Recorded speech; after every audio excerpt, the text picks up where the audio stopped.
lunch, so probably, I don't know if you like siesta or not. I don't know if it's a time of siesta, but I will do my very best to stick to the 20 minutes time. This is, my paper is actually, just to give you some background, is an outcome of a research I started getting involved in 2015 when the big wave of Syrian refugees toward Europe started. I ended up submitting to the organizers of the conference, as they requested, a 12,000 words long paper on that. But that's not what I'm gonna read here. I do my best to bring to you the core summary of what I'm trying to develop there.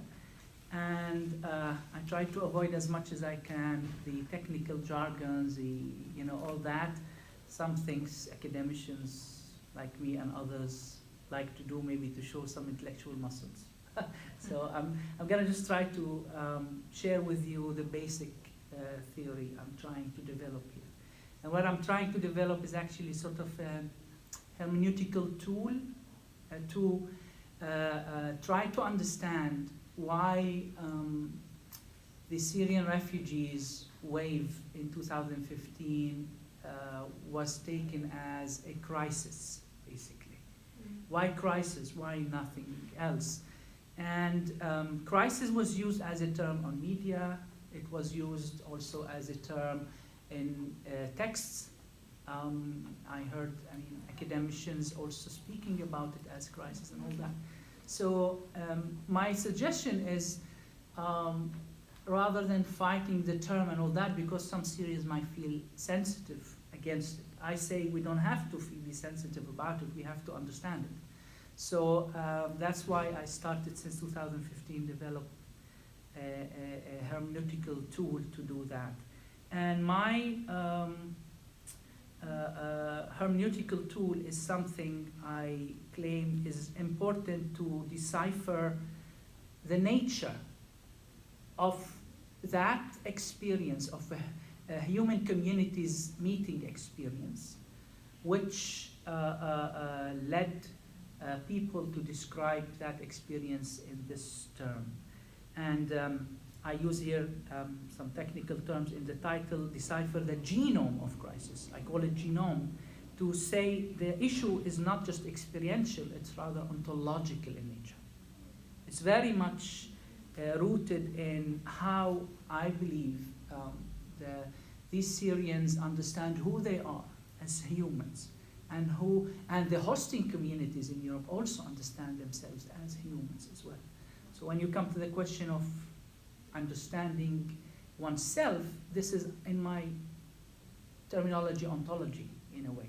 That's why I speak about genome of crisis. And I suggest, as I will share with you ideas about that, I suggest a hermeneutic tripod that consists of 3 elements: interpreting the refugees' situation and the European hosting society situation by means of focusing on the notion of identity first, the notion of relationality, and the notion of othering. And I will explain what do I mean by othering. So my hermeneutic tripod consists of 3 items: identity, relationality, and othering. And in my fully fledged essay, I analyze as comprehensively as possible what do I mean by each one of them, and how do I understand it, and how can we apply it to understand the Syrian refugees case and the European societies. But here in this presentation, I'm going just to share with you basic ideas which I understand or I pay attention to when I speak about identity, othering, and relationality. So let me start first with identity. Now, on the European side, the question of the meaning of identity, what does identity mean in relation to European context, is actually, or has started actually, to present itself as a serious challenge in the public arenas in Europe. It is believed today by many European scholars that since the second half of the 20th century, identity has become increasingly a problematic concept. It is, for them, a highly questionable thing whether we can still speak in an intellectually responsible way about any identity. Since the 90s of the last century, the question of who is a European, for example, or what does it mean to be a European, became very serious questions, and they occupied the center stage of European public arena, as many European scholars suggest, actually.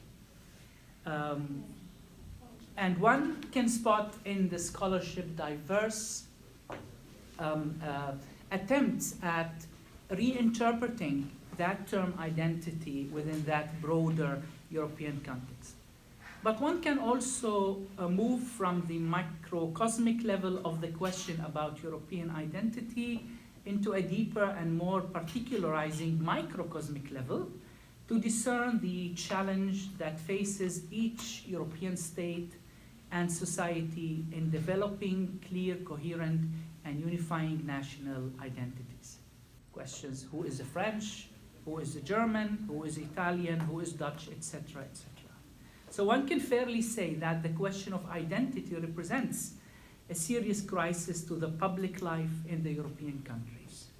There's recently a serious caution and suspicion toward the Huntingtonian essentialists. You know, there was that Huntington theory of dividing the world into clear-cut fixed civilizations, and then speaking about European. There is now a serious suspicion toward that, actually, toward that Huntingtonian essentialist reduction of identity into mere belonging to a larger civilization and into something we come to terms with by means of viewing ourselves in total contrast with a culturally opposite other. So we have a question mark around the idea of identity on the hosting European society side. Let me move now to the Syrian side. Now, the Syrian refugees also passed through an identity crisis, and especially those displaced people who refuged into European countries in 2015. The Syrian public used to define itself either as Arab or as Syrian, whatever these two terms mean. This is another issue. However, this identifying criterion of either Arab or Syrian changed radically in Syria after the recent revolution kicked off and during the past 7 years. Due to the transformation of the revolution into a confessionalist and jihadist war, the identifying components that used to unify the country and make the Syrian public one nation all actually collapsed and lost their credibility. Syrians do not know anymore what "I am Syrian" exactly means, since they cannot figure out what kind of a Syria will remain or will survive from the catastrophe. These Syrians come as refugees, not just searching for new shelter and normal life. These uprooted and displaced Syrians actually refuged to Europe, searching equally, if not primarily, for a new identity, a definable and defining identity to adopt and to embrace. So what do we have here on the ground?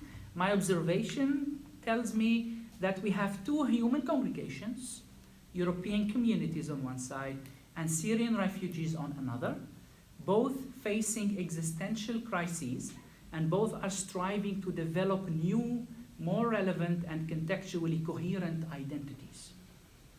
Now, though the content and details of each identity crisis every group faces are different in nature, different in causes, and different in ramifications, but the fact that each faces a crisis related to the issue of identity is, in my opinion, almost the same. Let me now come to the second item in my hermeneutic tripod, which is othering. Now, by othering in this tripod, I do not mean to touch upon the notion of otherness. I rather have in mind some implications and components derived from the othering theory that is now one of the constitutive epistemological premises of social and cultural anthropology. One of the definitions of othering one can spot in the literatures on othering theory states the following.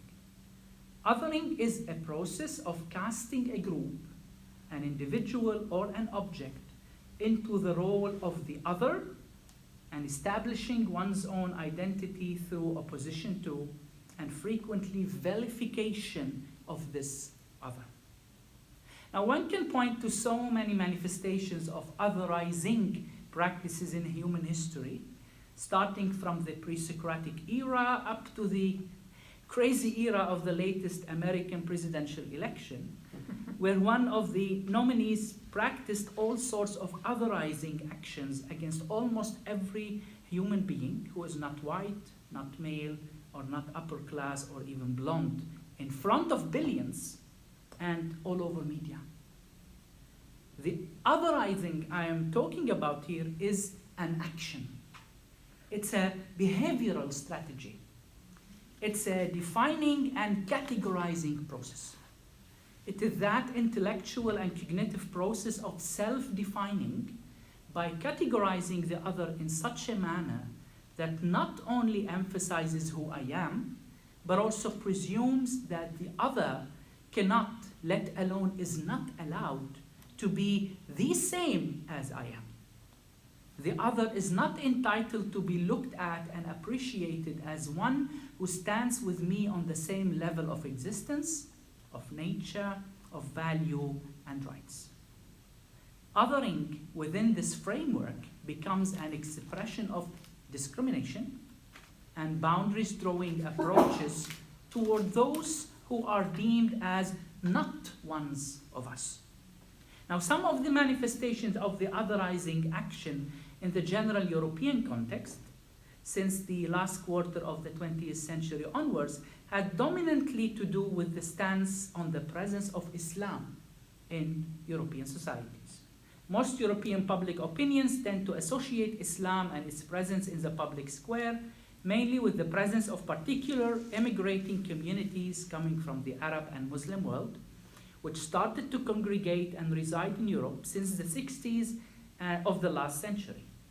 Now, the observer of the presence of these communities in this context can detect a serious othering tendency that reflects itself in the local society's application of an integration policy on the immigrants without lucidly or quite clearly specifying to these newcomers what is exactly that these immigrants must integrate into to be deemed a naturalized and localized members in society.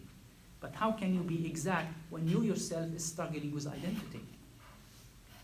One can still detect a constructed image of the Muslim immigrants that treat them as people with fixed identities and characteristics, thus defining what is Muslim exclusively in terms of its otherness, and viewing the Muslim as, above all, the other. Now let me move to the Syrian refugees side. From defining themselves as Syrians or Arabs, the Syrians, as I said, started to shrink now into the narrow circles of confessionalism, sectarianism, and self-alienation. Instead of defining oneself in terms of I am so and so, they started to emphasize what makes the others different from them and what places them in stark contradistinction from those who do not belong to the narrow and hermetically sealed circles of their religion, their confession, their ethnicity, or their political group. The Syrian catastrophe turned the practice of otherizing into a survival and self-protection strategy. Otherness has been morphed into an othering strategy that is used in the service of militating against plurality, endeavoring to win a totally terminating war, and striving to gain power and rule inside the country, inside Syria. Now, the people who ran away from Syria towards Europe since summer 2015 are infected with this otherizing conduct. If one can detect this otherizing tendency on the Syrian level of interaction, it is more possible that one would witness a similar otherizing attitude on the refugees, locals level in the context of the hosting European countries. One can detect here an Occidentophobic, sorry for the technical term, Occidentophobic, fear from the West stance permeating the Syrian refugees' attitude toward their hosting societies as a self-protectionism choice against the othering strategy of the hosting public. The otherizing danger I display is logically a relevant and constitutive item in that hermeneutic iPod of identity, othering, and relationality, which I propose. It is so because identity and otherizing are mutually inclusive notions, but they also can be sometimes mutually exclusive. Let me now go to relationality, and I know I have only 5 minutes probably. We don't have another person, Yeah. so we'll Okay, thank you. So the third item in this hermeneutic tripod, which I'm suggesting, is relationality. So I spoke about identity a bit, about othering, and now I go to relationality. Now, in the light of the above demonstrated connotations of identity and othering in relation to the hosting European societies on one side and the Syrian refugees on another, one wonders what kind of relationality may originate from the encounter of two sides tormented by previously unpacked challenges in their understanding of self-identity and their stance on the different other. It will not actually be unlikely to anticipate a relationality of tension, of clash, and even enmity sometimes between, the hosting subjects and the hosted objects. The components of the two elements of the proposed hermeneutic tripod, which I'm suggesting, explain to us the negative civil incidents and crimes, misdeeds and crimes like rape, for example, which were committed by some individual refugees in some of the hosting European societies. On the other hand, they also equally explain to us the news about negative and aggressively racist reactions and attitudes the refugees were exposed to from some members in their hosting European locations. Both modes of relationality from each side can be more lucidly and coherently perceived and dealt with once we read their genomic textile from the perspective of the hermeneutic of the relation between identity and othering. From the numerous conversations, meetings, and dialogues I made with European activists, academicians, and NGO personnel, as well as with Syrian refugees in Germany, in Austria, in Holland, in Geneva, and in Eastern Europe, I can state that those who are openly addressing the studied crisis are keen on developing a relational connection between the refugees and their hosting publics, hoping that such a relation will pave the way for a peaceful, integrative, harmonious, and healthy coexistence situation. Now, the concern is about exceeding the contrasting and conflicting elements that constitute each side's understanding of identity and otherness in such a manner that will enable the locals and the newcomers to exist together in one and the same sociological, cultural, anthropological, and economico-political sphere. Now, the challenging and probably questionable matter in this coexistence hope lies, in my opinion, in the following one-sided presumption. The presumption says the following: in order to achieve a coexistence relation, the refugees must pursue a successful full integration into the context and life setting of the hosting society, and they must assimilate themselves fully and willingly to the rules of conducts, webs of meaning, and cultural and existential values of the European societies. Now, my comment on this presumption is twofold. One side is to the hosting communities and one to the Syrian refugees. My comment on the European side of that coexistence presumption is that coexistence relation cannot be achieved by one-sidedly expecting the stranger refugees to walk all the distance of the track toward the hosting locals to gain their satisfaction and acceptance and to wash away their fears. My second comment to the Syrian refugees is the following. There is an unhealthy and dangerous tendency among some Syrian refugees to create sort of a parallel societal and communal cliques and entities in their hosting societies, wherein they live in a parallel, almost hermetically sealed cultural and anthropological circle of existence beside and along with local communities. They coexist with the local hosts, but they minimalize their interaction with them to the narrow and one-sided level of daily life affairs and logistics and locational necessities. Now, such two forms of coexistence, which I'm alluding to here, seem like the presence of two islands in one and the same ocean. They exist in the same aquatic context. They are similarly affected by their common sphere situation and conditions. And these two islands' inhabitants do relate to each other occasionally due to the circumstantial needs, obligations, and necessities. But such a coexistence is against the core nature of human selfhood. The self, as we read actually in anthropology, in theology, the self needs the other to be itself.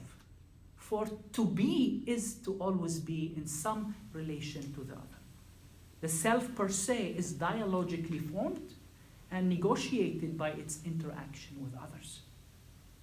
In my opinion, the most therapeutically needed relationality for both the hosting European societies and the hosted Syrian refugees alike is a relationality that reaches first the stage of coexistence.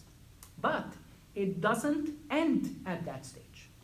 It rather moves deeper into a state of symbiosis, a state of mutual and reciprocal transformation and interpenetration. In Christian theological terms, and I'm a theologian, I cannot help it, terms I derive from the Christian hermeneutic of the triune nature of God, this symbiosis relationality is a call for developing a perichoresis between the refugees and their hosts. Now, we use that term perichoresis in Trinitarian theology to speak about the relation between the Father, the Son, and the Holy Spirit. The perichoresis idea in the Trinity means that the three related sides are equal in nature, distinguished in personal identity and particular existence. Now, to take this notion into the circle of the symbiosis idea which I call for here, we can say that a proper relationality needs both sides to commit themselves to the following two principles. First, view each other as one and the same in human nature in all this nature's conditions, limits, abilities, habits, needs, weaknesses, but also fears. And second, discern the distinctions between each other in terms of cultural, sociological, ethical, habitual, and communal rules of conduct and habits. In order to balance the hermeneutic tripod of identity, relationality, and othering, and guarantee its usefulness for deciphering the genome of the crisis nature of the refugees' presence in European societies, one needs to depart from a far from one-sided preconception of relationality, so that one's reading of the Syrian refugees and the European hosting publics manifested struggle with identity and with othering will be accurate, and one's attempt at using this hermeneutic tripod in offering a tenable tackling of the refugees crisis will be achieved. Conclusion, I'm ending, I promise. The proposal I developed in this short presentation is still, frankly, an experimental process. I myself is still working painstakingly to apply it to the Syrian refugees' cause in its complicated and multifaceted perspectives in various Western contexts. The next step is to examine the applicability and validity of using this hermeneutic tripod to read in every context everything the refugees demonstrate, perform, or express before their hosting societies. What is also needed is to scrutinize the applicability and validity of using this hermeneutic tripod to read the reactions and stances of the Western publics on the refugees' presence in countries other than Europe as well. I do claim in this study that deciphering the genome of crisis in the refugees crisis cannot be morally successfully achieved, successfully achieved than by means of using the hermeneutic tripod of identity, relationality, and othering. Thank you very much.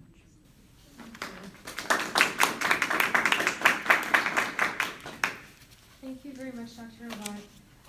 As I mentioned earlier, if you have any questions, please make notes of them. We'll have a conversation at the end of both presentations, and maybe there'll be a richer discussion as well. So to introduce our second presenter,